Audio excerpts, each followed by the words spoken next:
திருப்பூர் மாவட்டம் பல்லடம் ஊராட்சி ஒன்றியம் கரைப்புதூர் ஊராட்சியில் அண்ணா நகர் குடியிருக்கும் பத்மாவதி விதவை கௌசல்யா ஊனமுற்றோர் வசித்து வருகிறார்கள். ஆதரவு இல்லாத நிலையில் குடும்பம் வருவாய் இல்லாமல் மிகவும் கஷ்டப்படுவதால் தாயாரின் உடல்நிலை காரணத்தினால் அவர் கொண்டு வரும் வருமானத்தில் குடும்ப நடத்தி வருகிறார்கள். ஆகையால் பலமுறை இலவச பட்டா கேட்டு விண்ணப்பித்தனர். அரசர் இன்னும் அவர்களுக்கு இட ஒதுக்காமல் இருப்பது வேதனை அளிக்கிறது. அவர்களுக்கு விரைவில் இலவச பட்டா கொடுத்து உதவுமாறு. அதுபோல் ஆஷா சென்ற அறிவொளி நகரில் சேர்ந்த மாற்றுத்திறனாளி அவர்களுக்கும் வயதாகிறது. தாயின் பேரில் பட்டா இருக்கிறது, மாற்ற வேண்டும் என்றால் சூழல். ஆசா மாற்றுத்திறனாளி 22 வயதாகி இருப்பதால் கருத்தில் கொண்டு அவர்களுக்கு பட்டா வேண்டும் என்று மாற்றி தர வேண்டும் என்று கலெக்டரிடம் மனு கொடுத்துள்ளனர்.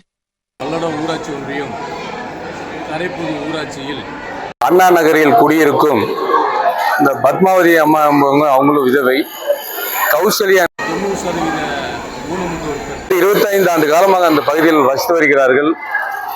ஆதரவு நிலை இல்லாத இந்த குடும்பம் வருவாய் ஏதும் இல்லாமல் அவர்கள் மிகவும் கஷ்டப்படுவதால் அவர் தாயாரின் உடல்நிலையும் சரியில்லாத காரணத்தினாலும் அவர்கள் கொண்டு வரும் வருமானத்தை வைத்து அந்த குடும்பம் நடத்தி கொண்டிருக்கிறார்கள். பல முறை அவர்கள் இலவச பட்டா கேட்டு விண்ணப்பித்திருந்தார்கள்.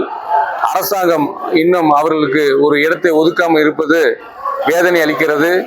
அவர்களுக்கு விரைவில் இலவச பட்டா கொடுத்து உதவுமாறு கேட்டுக்கொள்கின்றேன். அதே போல் இந்த ஆஷா என்பவர் அறிவொளி நகரைச் சேர்ந்த மாற்றுத்திறனாளி 22 வயதாகிறது.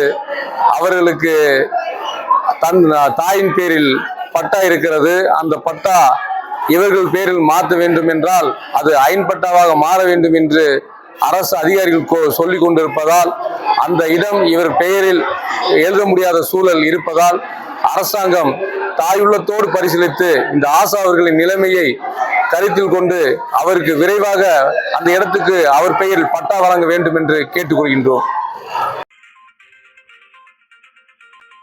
திருவின் நிஜ பார்வை TNP நியூஸ் 24/7